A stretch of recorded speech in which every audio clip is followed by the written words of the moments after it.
and welcome to Active Citizens Parliament. My name is Sharon Enemchuku. Joining me live in the studio, I have with me Miss Ifoma Oji. Good evening, how are you doing? Good evening, Sharon. Good evening, Nigerians. I'm great. All right, now updates from the stories we treated in the morning regarding the attack on Mr. Peter Obi and ADC chieftains on their visit in Edo State to former governor of Edo State. We saw earlier in the morning that there were a series of attacks from their time when they went to visit the ADC headquarters in Edo State, and upon their arrival at the former governor's house in Edo, they were attacked with bullets everywhere to show for it. We'll have a look at the full extent of that attack, right from the ADC headquarters and even down to the former governor's residence in Edo. Let's have a look.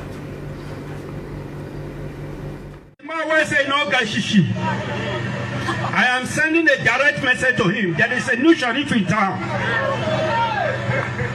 He cannot come to Edo without telling me, because his security will never be guaranteed. Whatever happens to him when he's in Edo State, he will take it. I am serious about it. He came the other day and donated 1 All right, we'll still take a look at that video, but Ifoma, right, because we've already had a discussion about this in the morning, right, I want to talk about developing news that we've seen. We've seen the governor coming out to send his a message to the people and saying that he is completely against that attack in Edo State and he is going to get to the bottom of it. Let's have your take on that. What do you expect him to say?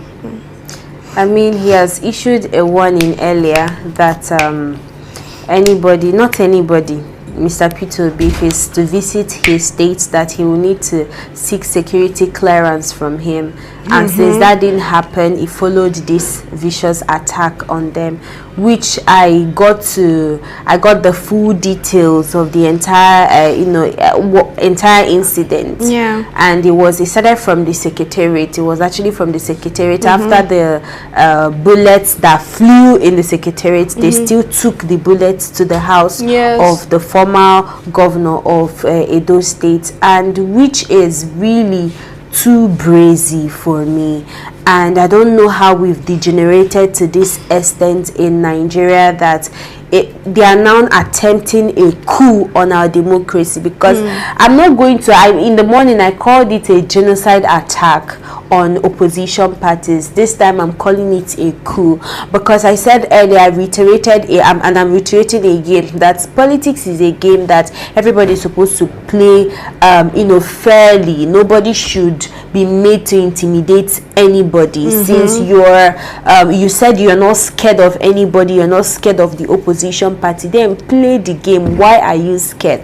And then as regards the Edo State governor that's come out to condemn the act, is what he is supposed to do. First of all, condemn the act and then promise the people that he is going to ensure that the perpetrators of the act is being brought to book. But the thing there is, Leona asks when, because he has already asked the governor, the former governor of Anambra State, to seek clearance from him. So this thing can just end in the headline or in the newspaper, just to make it look as if he made a statement concerning the attack. But is he truly going to pursue these criminals that committed these crimes, is what there is a question mark on. All right, is he really going to pursue the criminals? We'll have another look at that video that we wanted to look at, and then we'll come back to the studio for more conversations. Of this state, and you can see what happened in front of his house, where hoodlums came shooting. You can look at the gate and everything. Let's see the bullet hole there. I see the blood marks at the gate. You see the structures, the damage and everything. That is where our democracy has reached.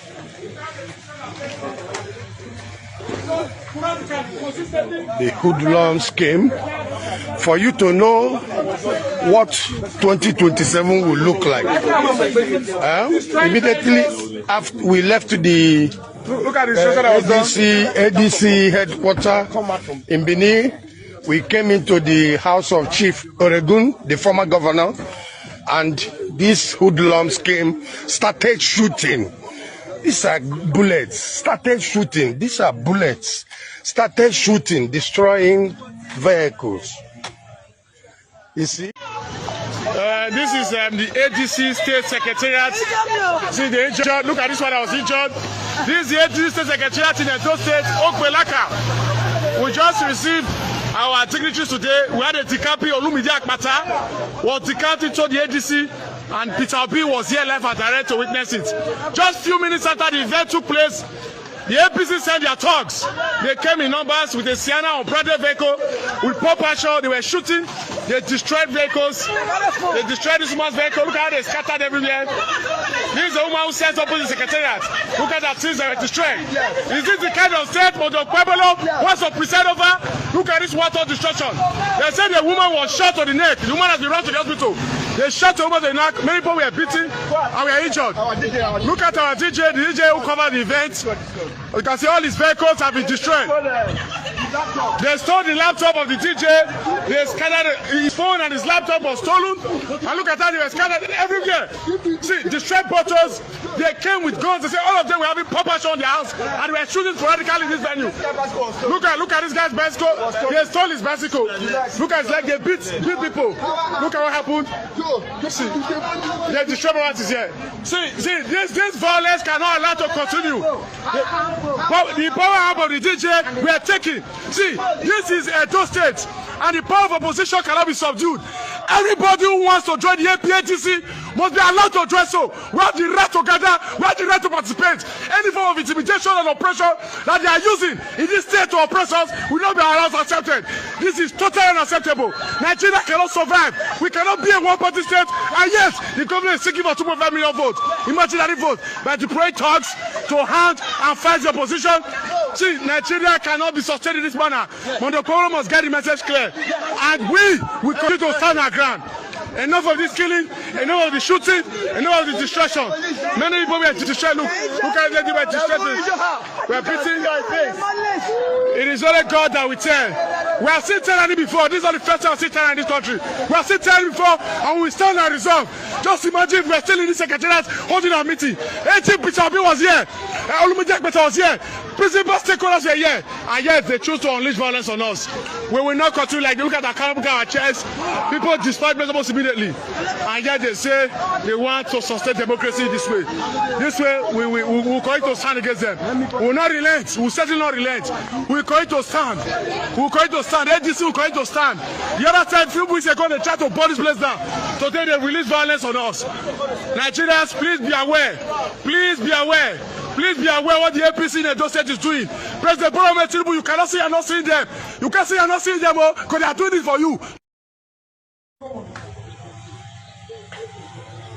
Of this state, and you can see what happened in front of his house, where we just saw another video, and that video is just showcasing what happened and went down after the bullets were shot at ADC chieftains at the ADC Secretariat and headquarters in Edo State.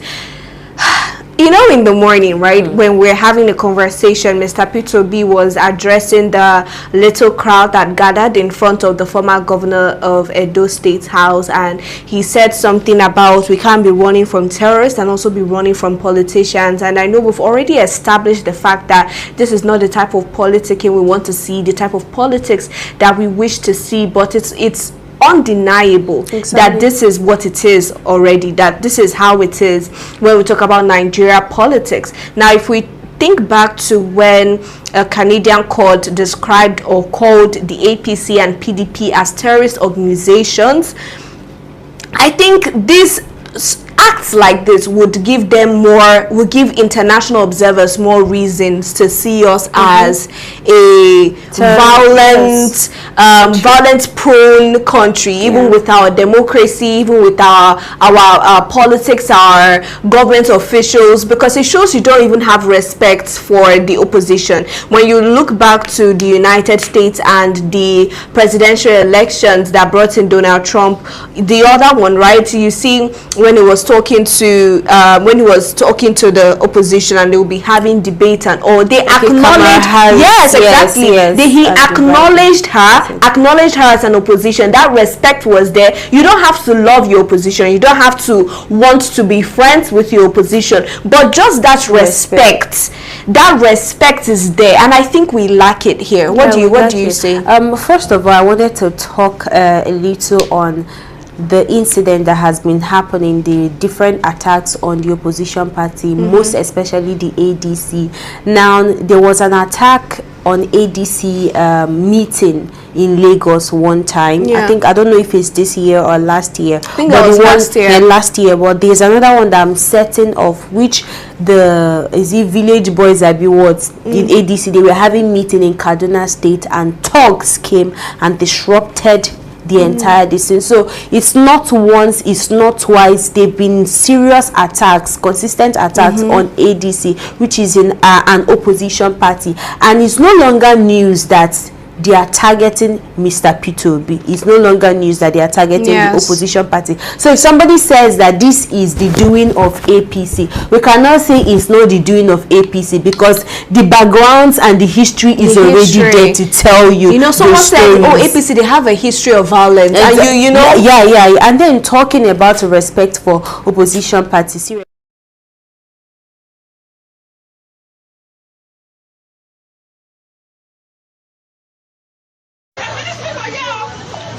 This is from at least according them that respect as a human being and as a citizen of that country first. It should come first before every other thing that has to do. And it's a game where a competition whereby one person will have to emerge as the winner. So if you win, if you win, good. If you don't win, it shouldn't be something that should be costing people's lives. Yes, it shouldn't be something that will cost people's lives. It's really, really terrible that in Nigeria, the only thing our politicians are concerned about is no longer political ideology, but stomach adjustment programs, stomach infrastructure. And that is why all of them are always scavenging to ensure that they attain that particular seat. And we took some of these things perspective in the afternoon show, where we said something about these politicians using politics as their retirement program. So they can't really keep another avenue for them to feed,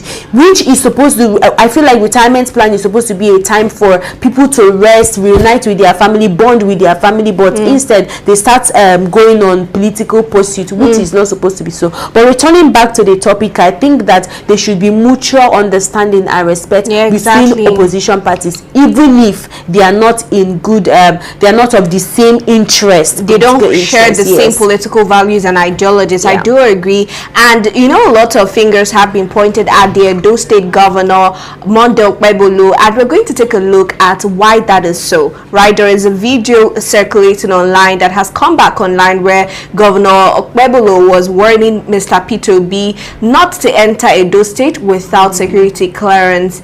Let's have a look at that video. I am sending a direct message to him. There is a new sheriff in town. He cannot come to Edo without telling me, because his security will never be guaranteed. Whatever happens to him when he's in Edo State, he will take it. I am serious about it. He came the other day and donated 15 million. Somebody was saying, no, guys, she should get 15 million to donate to people. By the time he left, there was crisis. 3 people died in Benin. So for that reason, tell Obi he should not come to Edo without telling me. Now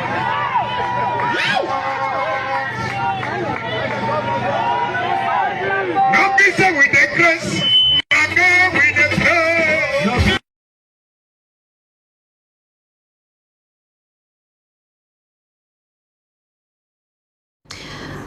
All right, we just saw that video, and that is the video evidence of Governor Okpebolo warning Mr. Peter Obi of entering Edo State without security clearance. And there are just a lot, personally, that I find amazing with that video. The fact that you are dragging a man for spending or donating the sum of 15 million naira to a sector in your state which you are governor of is now a problem. I used to think that you will use someone's bad behaviors or someone's failure to drag them, but you're using something that is supposed to be commendable as a tool to drag the person. Because Mr. Peter Obi, there's this saying that was around him, oh, we know they give shishi, which is not bad, right? In a country where we have been riddled with bribery and corruption. I'm not even making take or just fighting for him, but it doesn't make sense. Now, apart from that, if you listen to that video very well, he said even after, oh, you come and get your security clearance, you tell me that your security cannot be guaranteed. This is the video that a lot of people have been pointing at, and this is why it's surprising that the same Governor Okpebolo has come out to show surprise that such a thing happened to Mr. Peter Obi while he was in his state. Ifeoma, your thoughts? You know, Mr. Kenneth Okonkwo called him a figure-challenged governor. I think he is really a figure-challenged governor and a goofer. He goofs a lot. And it is his reasoning, how he reasons naively and myopically, that I'm yet to really, really understand. Because just like you said, you didn't contribute to St. Philomena Nursing School. It was Mr. Peter Obi.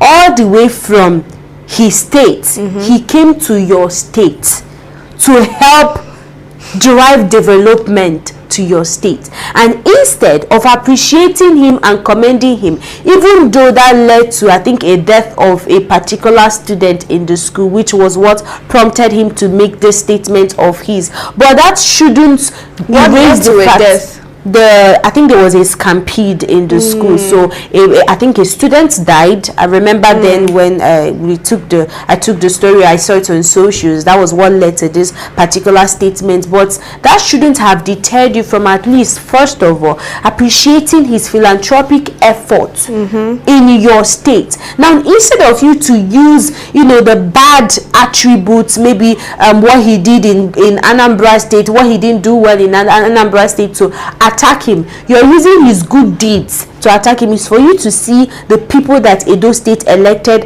as their governor, the reasoning of the people that they elected as governor, which I think maybe the people of Edo State are seeing, the person that they are putting in position, and maybe next time they could put people with reputable characters and people that will represent integrity and competency in leadership. Now, moving on to what the whole security clearance of a thing, I'm like, is it any human being that want to waltz into your state that will seek security clearance from you? So there are no other jobs that you are attending to.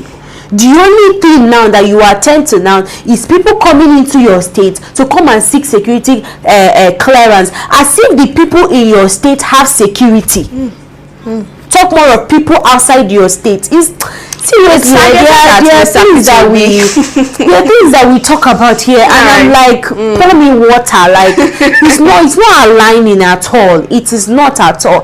And imagine a lot of people that want to come to the state, bringing it to his table or seeking security clearance. That means his table go down full where he's targeting this at Mr. Peter Obi, not other person. No, he said any political figure that want to come into the state. Okay, not just Mr. Peter Obi, because I know he mentioned Mr. Peter Obi's name, because he cannot guarantee their security.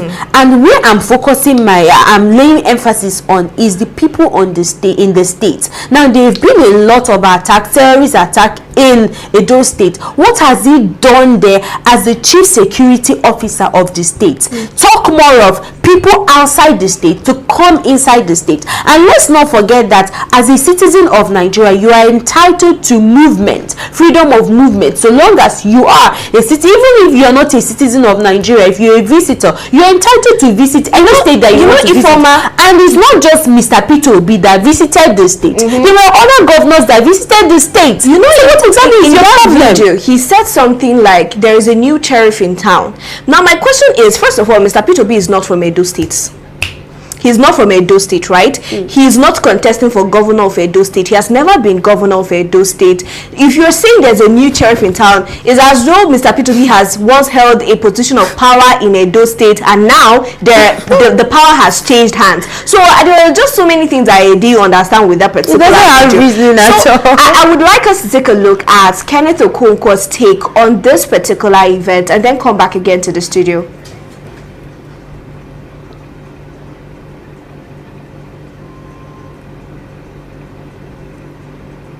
All say that I was in touch with His Excellency John Odigie Oyegun, the former governor of Edo State, and he narrated to me what happened, because I wanted to have a first-hand information as a lawyer.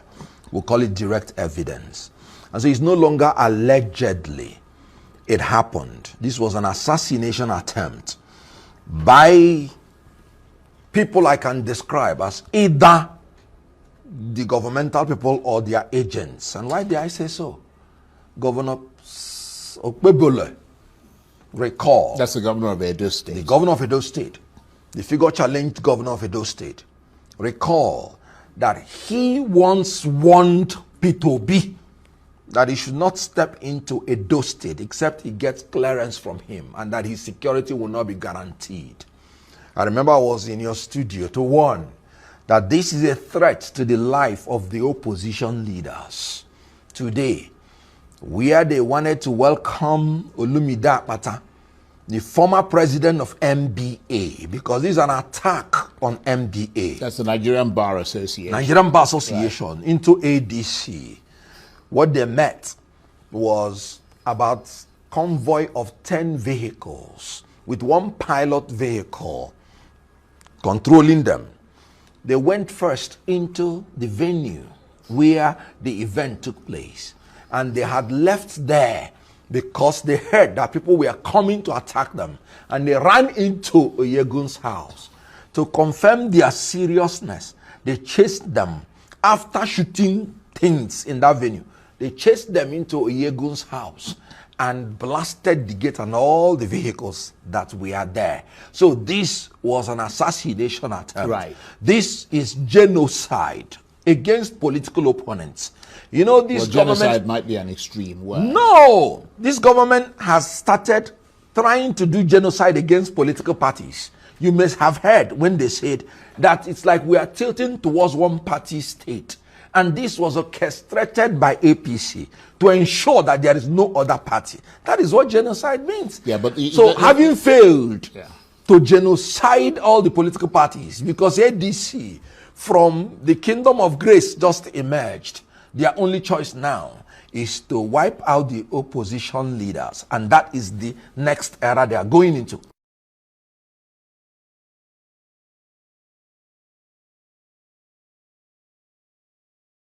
Just saw that video from Kenneth Okonkwo, and according to him, the first attack happened at the secretariat in ADC, the ADC secretariat in Edo State. Now, upon getting intel and information that there were people coming to shoot at Mr. Peter Obi and his entourage, they went to the former governor's house for safety. Now, I think this just brings a lot to attention and just changes the conversation a bit, because yes, we knew in the morning that they were going to pay a visit to the former governor's house, but if they found out that they were actually they got information that they wanted to be attacked and they ran there for safety, and that same place that they ran for safety, they came and still attacked them, still shot at them, to the extent that we could even see bullet holes through the gates. It just shows that these people were hell-bent on fulfilling their mission yesterday, but unfortunately they were not very successful, even though we saw that some people were injured, some people were shot at, but their main targets they were not able to get across to their main target. But let's talk about that new light of information from Kenneth Okonkwo. You know, it's clear now that it was a premeditated attempt to assassinate Mr. Peter Obi. I mean, we cannot keep on emphasizing it. The emphasis is already there. And Mr. Sacramento said something about that Mr. Peter Obi should mind how he moves around and stuff like that. He should